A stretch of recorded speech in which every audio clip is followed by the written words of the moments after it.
And with that, I think we're ready to kick things off.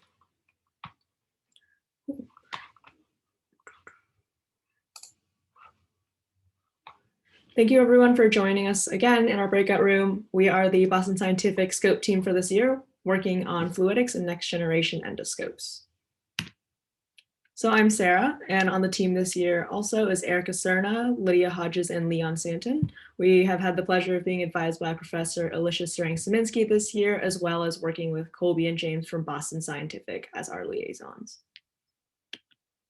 So starting us off with a little bit more in-depth background than we gave in the main room presentation. As you all know, endoscopic retrograde cholangiopancreatography, big word, is an upper GI procedure used to diagnose and treat bile and pancreatic duct problems. So to do this, doctors use a duodenoscope, and there's a number of associated tools that go with the scope to perform this procedure. And the duodenoscope fluidic system provides 4 states: neutral, insufflation, lens washing, and suction. And these 4 states really allow the physician to see throughout the procedure. So some background on duodenoscopes in general. Duodenoscopes are a type of endoscope, which is a long, flexible, thin tube with a light at the end. You can insert tools down it, and a camera is at the end linked to an external screen for the physician to maneuver throughout the body. And as previously mentioned, there's a fluidic system that enables vision throughout the procedure. And this is typically threaded through the mouth and throat into the GI tract to perform a number of GI procedures, including ERCP. So a big problem with these duodenoscopes is contamination. That's made clear by the high malpractice rates in ERCP compared to other GI procedures, signifying room for device improvement. The intricacy is one of the main concerns of why the sterilization is so difficult. So in reusable scopes, contamination was found in over 15% of reprocessed scopes, which is very high and has led to dozens of deaths since 2012 due to infection. So to address this issue, Boston Scientific introduced the EXALT Model D. This is the world's first sterile single-use duodenoscope, and it was modeled after currently available reusable scopes. And the disposable nature of it, once again, eliminates the need for reprocessing, targeting that 15.25% of contamination that I mentioned earlier. And the way the fluidic system this works is that it's compatible with another Boston Scientific product, which is some push button fluidics valves, and they're packaged separately and inserted into the scope just before the procedure. However, this fluidic system was not really designed for the disposable scope, so it's not performing quite as expected. In addition to being able to combat some of the safety issues of the reusable scope, the disposable nature also introduces the opportunity for ergonomic improvements. So as I said in the breakout room, the reusable scopes were designed many, many years ago with a lack of focus on ergonomics. And the fluidic system, which is based on that old reusable scope design, actually limits a handle design that can't be made any smaller. So as a result, the EXALT Model D offers potential for future customization and ergonomic improvements in the handle. So these 2 problem areas lead to our problem statement for the year, which was to redesign the handle-based fluidic system to provide expected duodenoscope performance and allow for ergonomic improvements. So within that, we had 3 main system design goals. One is to maintain safety, to provide the expected performance, and to enable a design compatible with smaller hand sizes. So I can bring you through really quickly through how we addressed this problem statement. We started at a high level understanding the current system with the EXALT Model D and what challenges come with that. And then we did high level research on different ways to control fluid. Both of these fed into some open-ended brainstorming about different creative ways to control fluid within the EXALT D handle. This moved us into design exploration, doing sketches, low fidelity prototyping, and then eventually using our design requirements table to narrow those initial sketches down into some higher fidelity designs, cycling that with testing and validation to come to our final recommended fluidic system design. So the fluid handling research that we started out with was really a pretty comprehensive overview of the most popular valves. And these range from heart valves in the body to huge sewer valves that control sewage pipelines. And we were able to map those onto the four states of the fluidic system that I had introduced in an earlier slide to see what valves would be of potential interest to us. To learn more about the current Exol Model D system, we did a couple of things with Boston Scientific, including an ex vivo wet lab demo, which means a cadaver demo. And we also connected with the Boston Scientific marketing team about physician use of the endoscopes and what their experience is like with the Exol Model D in practice. In addition, we were able to get some hands-on experience with our own exalts and learned a couple of things both in the user interface side and the mechanical design side. So on the user interface side, we learned a lot about how physicians use the scope, most notably how they cycle between water and suction for lens cleaning. So the importance of the ability to do that in our design. And on the mechanical design side, we really visualized how easy it is for contamination to get into all the nooks and crannies of the intricate scope. So yeah, just visualizing how important it was to address that. These two all fed into our design requirements, and these fall into two categories. I'll start with the deal breakers, which are things that are must-haves for our designs. First of all, the design must achieve all four states that the endoscope can currently achieve. Once again, neutral, water flow, insufflation, and suction all help with visibility throughout the procedure. And then it also needs to accommodate the specified flow rates. And this is in line with providing the physicians with familiar performance. And then lastly, performing suction and water simultaneously, which was a learning from some of our current model research. The second set of design requirements are split into three categories: safety and functionality, user friendliness, and manufacturing feasibility. So I won't go through all of these, but in the safety and functionality section, it's really important that there's no risk of suction product re-entering the patient. Under user friendliness, we had actually considered changing the actuation method, but realized that it's very important to physicians to maintain that actuation due to the muscle memory of performing the procedure. And in manufacturing feasibility, we learned about how important it was for it to be mechanistically simple, especially in the realm of a disposable scope. This is a visual representation of the process we took throughout this year. We started with many, many high-level sketches, and we're able to, with the help of our liaison subject matter experts and other partners, narrow down and learn from those failure modes, improve those designs, and come to our final design, which actually ended up being a combination of our two semi-final designs.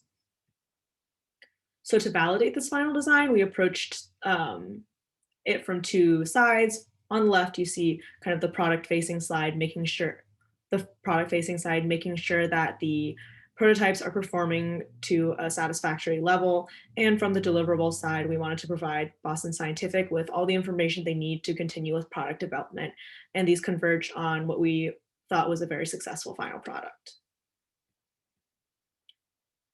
So just a high-level overview throughout this year. In collaboration with the exploratory, marketing, and human factors teams at Boston Scientific, we were able to create a novel fluidics handling system that allows for ergonomic improvements and provides plans for system integration for Boston Scientific to move forward.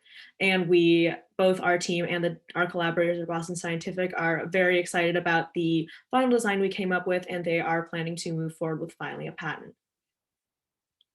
So I'll just wrap up with a quick thank you to our collaborators at Boston Scientific among many teams, as well as our advisor, our subject matter experts from Olin, Daniela, and Debbie, as well as the fabrication staff.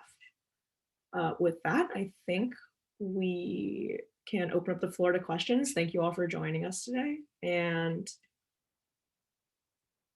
I will stop sharing screen. That's terrific.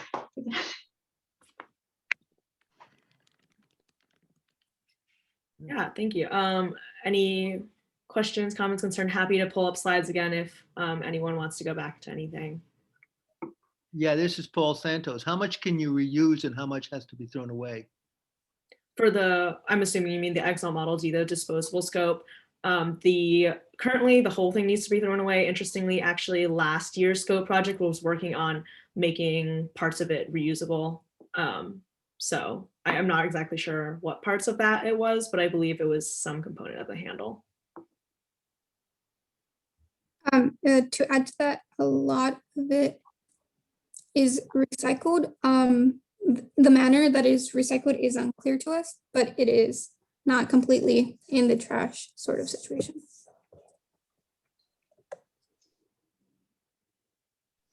I'd love to hear more about the patent. Are you all listed on it? Do you know, is there anything more that you can share about that? Because that's really exciting.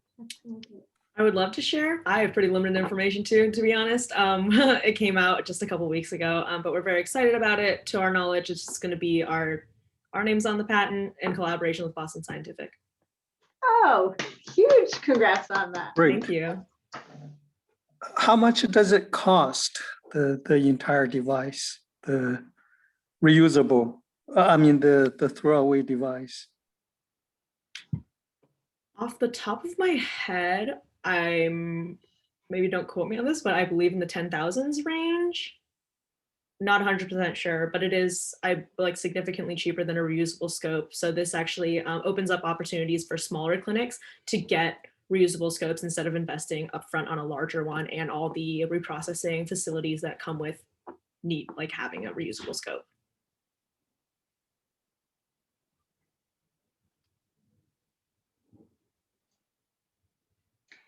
Thank you. Yeah. Great job, team. Really interesting project. I was curious about the you mentioned sort of these different functions of it, suction and water and other things. Are those the same functions that you also mentioned kind of folks wanting it to operate similarly to how their current reusable scopes operate? So are those like the main functions of a reusable scope, and then you were essentially trying to figure out how to do that in a disposable universe? Yeah, exactly. And the actuation method is also a big part of it. Gotcha. And so if you were to look at that tubing, I also noticed like sterilization being mentioned on one of the other pages. Given that this is disposable, did you have to consider anything about sterilization, or were you sort of like freed from that constraint, and did that open up anything new? The only sterilization that the Exalt Model D is any post-manufacturing before use, and it's just to make sure that it is completely sterile and safe for patients. But since after the procedure, it is no longer going to be used in another person, that completely freed us from that. I was curious, like with all that little tubing, I know I've working on medical devices in the past, sometimes that tubing can get so small that like something like ETO won't penetrate enough right into the tube. Was there anything about that was a constraint for you when you were having to consider solutions for this? Yeah, so we're fortunate that the current fluidic system, it also employs very small tubes. So there's already been a plan in place for the sterilization for that. And where the tubes that we were using will be of comparable size to things that have already been validated to work with BSC's sterilization process.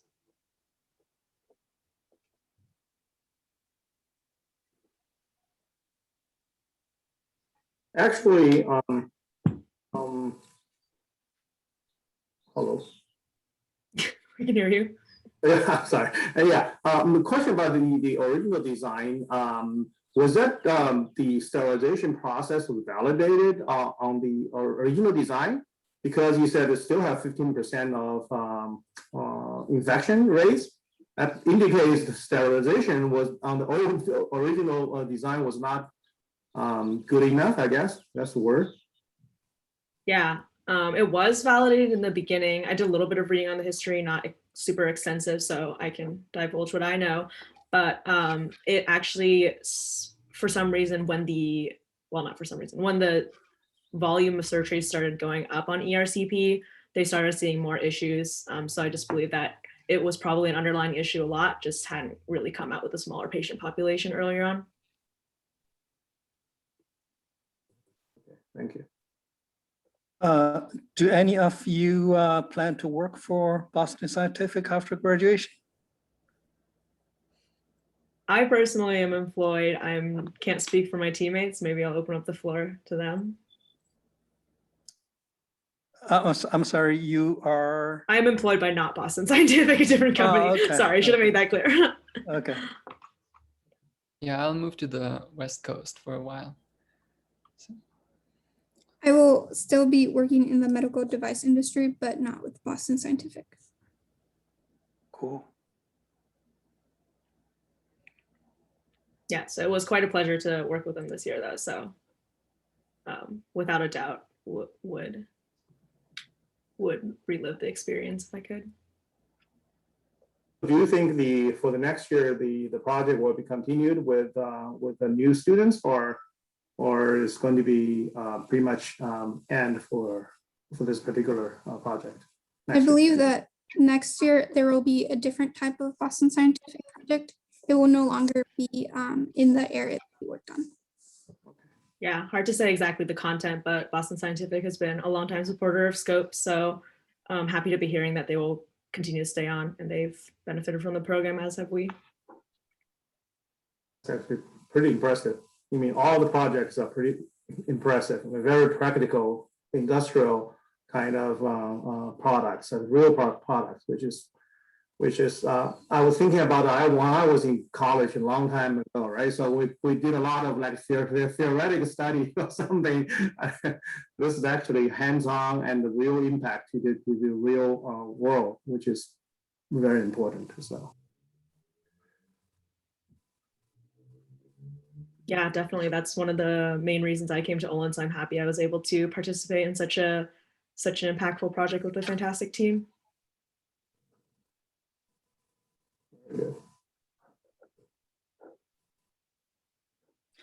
Did you have to be on site for this project, or? no, so we everything went over Zoom, and we got our own duodenoscopes though. So the device that you saw with the really long tubing, we all got one of those, and the buttons that come out, so we were able to look at them, take them apart, like just see it how everything in those things work, but everything else was on Zoom, and Yeah, they showed there was us. a lot of coordination between the group of us, and it was not always exciting to do twice the amount of work, but it was really exciting to work together with the team and still come up with something really valuable during our time. Cool. Yeah, It's it was helpful to remind. definitely. Yeah, go ahead. No, I was just going to say it's helpful to remind ourselves that you all work together necessarily, and to accomplish all that you did in that manner is all the more impressive. So hats off to you for making that work. Yeah, thank you, Susan. Definitely, and that was one of our big challenges this year, was just working on a project that required manufacturing when no one was near manufacturing.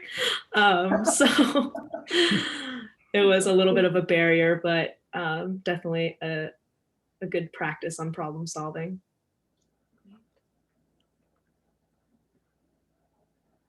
Thank you for sharing your work. This was great. Yeah, thank you all for joining. Hope you enjoyed the presentation, and always happy to facilitate future questions if they come up.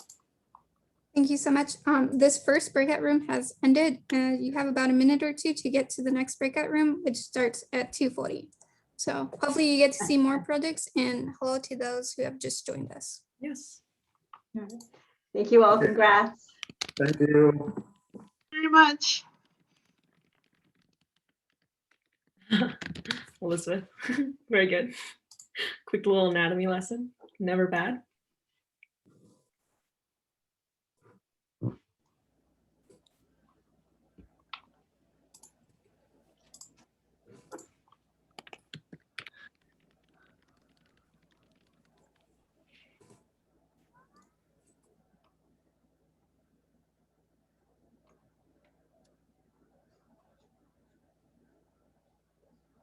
Child.